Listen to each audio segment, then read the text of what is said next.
contar aqui a minha experiência pela segunda vez tendo filho no Hospital da Póvoa de Varzim, né? Que é o... Oi, pessoal, estou de volta e vamos lá para mais um vídeo aqui no canal. Como de costume, né, já deixa logo seu like, se inscreve aqui no canal, não se esqueça, vai.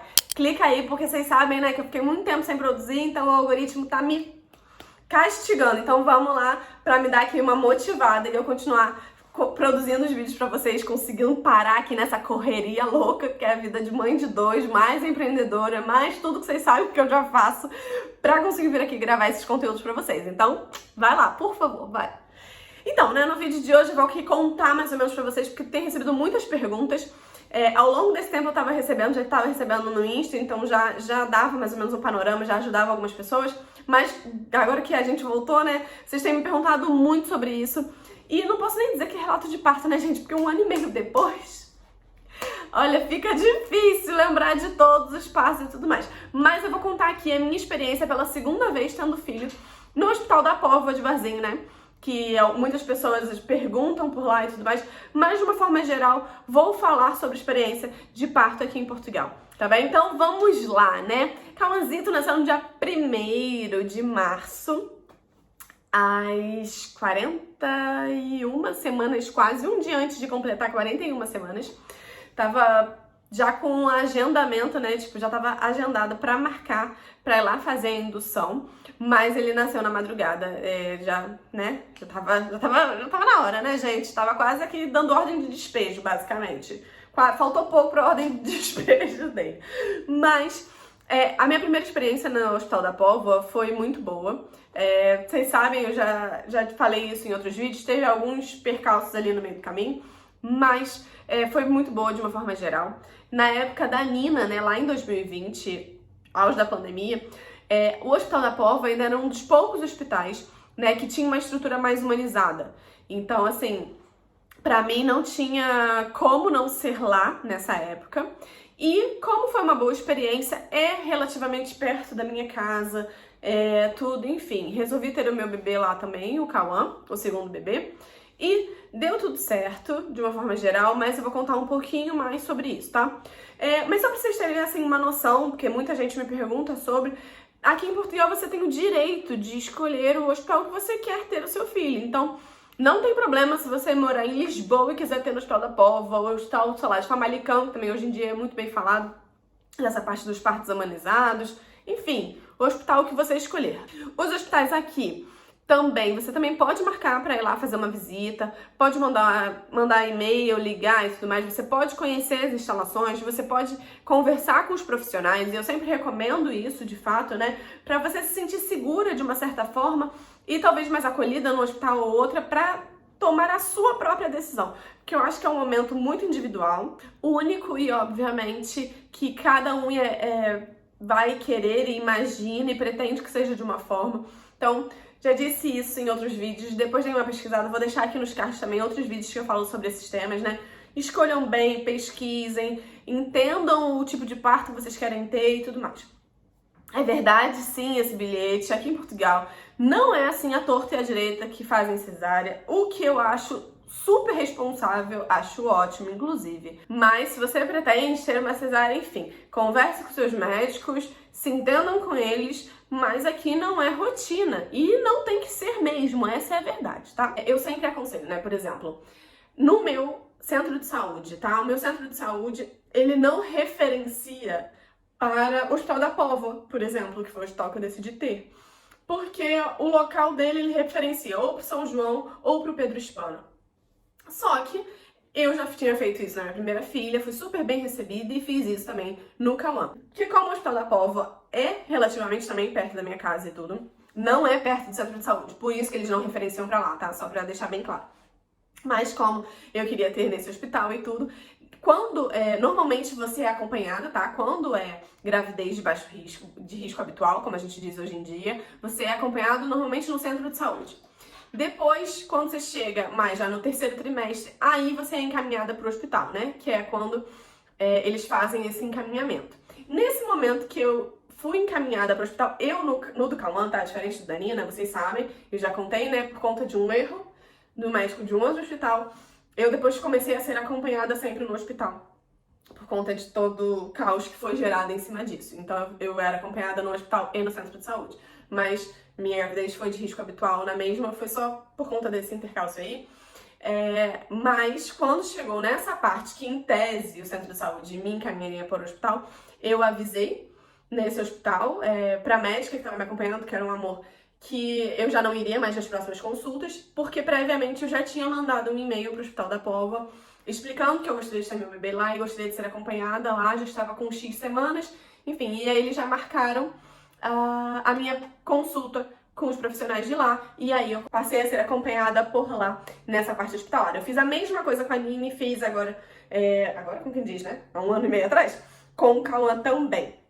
E foi tudo certo, tá? Foi tudo bem, o acompanhamento tudo bem. Não posso me queixar nem da equipe médica, que eu tinha algumas ressalvas, eu já falei isso também em outro vídeo, quanto das de enfermagem. As de enfermagem eu sempre achei impecável, eles são realmente, as enfermeiras de uma forma geral, os enfermeiros são super humanizados, eles escutam bem, tem uma escuta muito ativa, é maravilhoso, eles não fazem... não tem protocolos, né, específicos que sejam caracterizados como violências obstétricas, não fazem isso. E dessa vez eu tive muito boa experiência também com os médicos e médicas que lá me atenderam. Não posso falar dessa vez sobre isso. Mas eu sei que lá tem algumas equipes médicas que não são lá tão humanizadas. Mas enfim, já expliquei, não vou me adentrar muito nisso. Então, fui acompanhada lá quando eu entrei em trabalho de parto, fomos direto pra lá já subimos, o Pedro já subiu comigo, pode ficar o tempo inteiro lá, ele pôde ficar o tempo inteiro comigo, só que foi relativamente bem rápido do Cauã, né, porque menina, 25 horas de trabalho de parto ativo.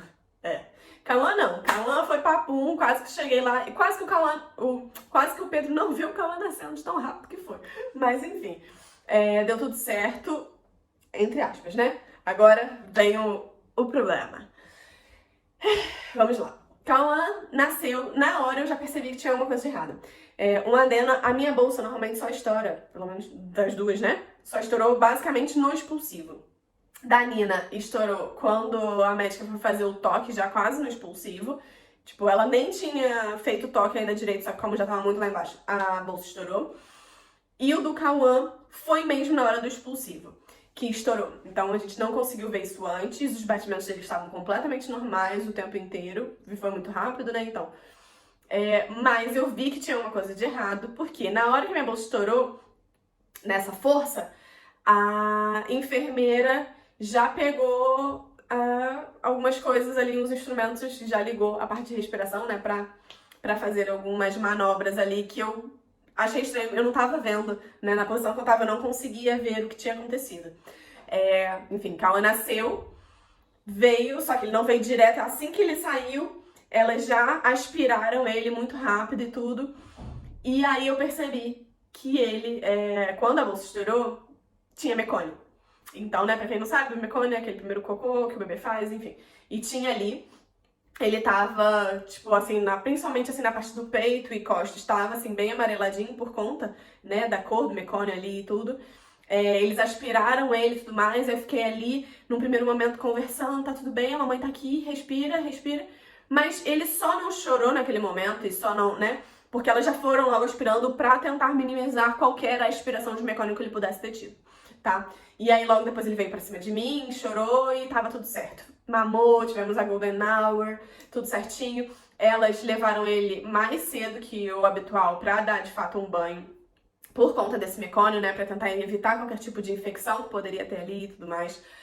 O pai, o Pedro acompanhou ele, enfim, tudo certo até que as enfermeiras nessa parte, impecáveis, todas, depois vinham, falavam comigo, tudo bem, não precisei de pontos nem nada. Ele ficou ali comigo. Quando fomos transferidos para o quarto, eu já não vou me lembrar mais a hora, mas enfim, já era de manhã isso, ele já tinha passado por uma avaliação pela pediatra. Ele tava apresentando uma certa dificuldade respiratória, mas todo mundo ali tava dizendo que tava ainda normal, né? Pelo tempo de nascimento, tinha pouco tempo que ele tinha nascido, sei lá, não tinha 2, 3 horas, sei lá, não vou saber ao certo, mas ele nasceu às 6 e pouca da manhã. E acho que essa consulta deve ter sido mais 9 e pouquinho. Eu ainda tava deitada, até porque pra me recuperar ali um pouco, então foi o Pedro até que acompanhou. Só que aí teve um momento que, cara, eu não sei, me deu assim um estalo na hora que eu tava dormindo, meio cochilando, só que aí eu olhei pra ele não tava respirando e tava muito aflito, e aí eu peguei rápido ele, fiz logo a manobra, e quando ele desengasgou, aí eu vi que saiu o mecônio, sabe? Saiu o líquido e saiu o mecônio junto. E aí eu comecei a chamar os médicos, não vinha ninguém. Aí é que, né, foi o auge, assim. Não vinha ninguém, os enfermeiros, na verdade, e não vinham. Estavam em passagem de plantão, sendo que eu tava ali aflita. Eu falei, ele não tá bem, ele não tá bem. Aí veio uma enfermeira, já com a bolsa pra ir embora. Eu falei pra ele, olha, ele não tá respirando muito bem, ele acabou de se engasgar. Eu precisei fazer uma manobra pra desengasgar ele, e ele, quando vomitou um pouco de bacon. Ela olhou pra ele, calma, mãe, tá tudo bem. Ele tá, uma respiração tá normal. Olha, a minha vontade era voar em cima dela, mas eu não sei como eu consegui manter a calma. Ela, tá tudo bem, mãe, não precisa ficar estressada. Pegou e foi embora. Olha, mas o Pedro viu na minha cara que eu não estava bem e que aquilo não era normal, né? Pra quem não sabe, eu tenho como formação, eu sou enfermeira, né? Então, eu olhei assim pra cara dele, eu falei, não chama outra pessoa, agora aqui. E aí ele conseguiu catar uma outra enfermeira. E aí quando a enfermeira falou, eu falei, olha só, aconteceu isso, isso e isso. Aí a enfermeira olhou assim, falou, ai mãe, mas pode ser que tá... Eu, não, olha direito pra ele. E aí ela, então abre aqui, vamos abrir tira o body pra gente ver. Gente, então, né, ninguém teve essa noção, essa bênção que passou antes, olhou para um bebê que tinha acabado de nascer praticamente, disse que a respiração estava normal, porque ele não estava fazendo aqui o batimento nasal, não estava, né? Não teve o cuidado de abrir o body da criança para ver como estava a parte dos músculos intercostais dele, como é que ele estava respirando, se ele estava puxando demais. Enfim, quando essa enfermeira fez isso, ela olhou, mãe, ele tá mesmo muito ofegante, eu posso levar ele? Eu, com toda certeza, né, querida? Aí o Pedro foi, pegou, levou ela, porque eu ainda tava um pouco tonta ainda e tudo. O Pedro foi com ela, enfim, lá pra parte de enfermagem e tudo mais. E aí foram ver a oxigenação dele e tudo mais, ele estava oxigenando a 79, gente. Gente, pelo amor de Deus, sabe? Então, assim, vamos lá, isso aqui isso aqui não é uma crítica ao hospital em si, né? Mas é uma profissional, uma pessoa, isso é pra qualquer profissional, que vai achar que todas as mães são exageradas, que as mães estão vendo coisas ou que acabaram de ter filho e não sabem de nada. Cara, olhem pra criança de fato, façam uma análise de fato, né? Clínica e profissional antes de falar, não, tá tudo bem. Cara, se eu fosse uma mãe de primeira viagem, se eu não percebesse, se eu não confiasse no que eu sei, enfim, qualquer coisa, gente, se eu não chamasse uma segunda opinião, é o que? A criança ia ter que parar ali, ter uma paragem respiratória, pra alguém vir e avaliar de fato? Então, assim, tá? Não é pra, tipo, falar mal e tudo mais. Eu estou aqui contando o que aconteceu e pra todos ficarem ligados, porque eu acho que isso pode acontecer em qualquer lugar. Thaíra, isso quer dizer que você não teria filho lá de novo? Não, não quer dizer isso, obviamente não. Eu acho que um erro desses é um erro muito grave, mas não bota em xeque toda uma equipe médica de enfermagem, enfim, não põe. Enfim, aconteceu isso e ele precisou ir pra UTI. Então ele teve a síndrome meconial, né? Ele realmente, o mecônio ficou bem complicado ali no início.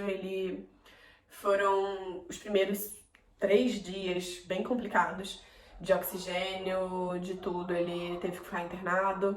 Enfim, ficou uma semana internado no oxigênio e tudo. Depois de 5 dias ele já apresentou melhoras assim significativas, mas precisou completar todo um esquema e também de vigilância, obviamente, porque não foi uma situação fácil que ele passou, que nós passamos, né? Eu fiquei lá com ele, mas segundo filho é mais complicado, né? Porque eu precisava vir pra casa ao menos pra dormir um pouquinho com a Nina, pra também, né? Não podia abandoná-la completamente. Então, foi uma situação aí bem complicada que nós passamos. De todos os outros profissionais que passaram pela gente, depois na UTI neonatal, tudo impecáveis, enfermagem, médicos impecáveis. Não posso reclamar assim de absolutamente nada da assistência, de uma forma geral, inclusive sistema público, né, gente, de saúde. Nessa parte de atendimento a grávidas e bebês, eu acho que é um sistema que comporta muito bem, é um sistema muito eficaz. Não posso falar absolutamente nada, diferente de outras questões, mas eu vou gravar depois um vídeo específico para vocês falando sobre sistema público, sistema privado e outras experiências que eu e o Pedro tivemos, né, no ano passado sobre isso. Mas quanto a grávidas e bebês, assim, o Cauã é até hoje acompanhado por lá, por conta disso ele foi um RN de risco, então até hoje ele é acompanhado por lá, de tempos em tempos tem uma consulta com a médica, a pediatra, e avalia se ele tá desenvolvendo bem, se tá tudo bem, graças a Deus ele vem desenvolvendo sempre normal, desde que teve alta, ele já não teve praticamente nem nada que eu possa falar que ligue a isso, né, que ligue a esse problema. De fato, só coisas normais de bebês, né, resfriados, enfim, gripes, bronquiolites, coisas assim. Mas ele é um RN de risco, então ele ainda é acompanhado lá. E o atendimento é sempre maravilhoso, sempre super respeitoso. E eu não tenho o que falar deles, a não ser disso pontualmente. Mas é o que eu falo, isso podia ter acontecido lá, podia ter acontecido em outro hospital, podia ter acontecido no privado, podia ter acontecido no Brasil, mais ainda, né? Então é só mais também, contei isso aqui, né? Não indicando o hospital, mas mais também para vocês ficarem alertas a tudo, né? A tudo que aconteça. Confiem no instinto de vocês. Isso não quer dizer que, só porque eu sou enfermeira eu não, não, tipo, confiem no instinto de vocês, rebatam, chamem outro profissional, digam que não estão achando normal e é isso. Tá bem? Eu espero que vocês tenham gostado do vídeo. Se tiverem alguma dúvida sobre o hospital, sobre o que fazer, como fazer, qualquer coisa em relação a isso, só deixar aqui nos comentários e até o próximo vídeo. Tchau!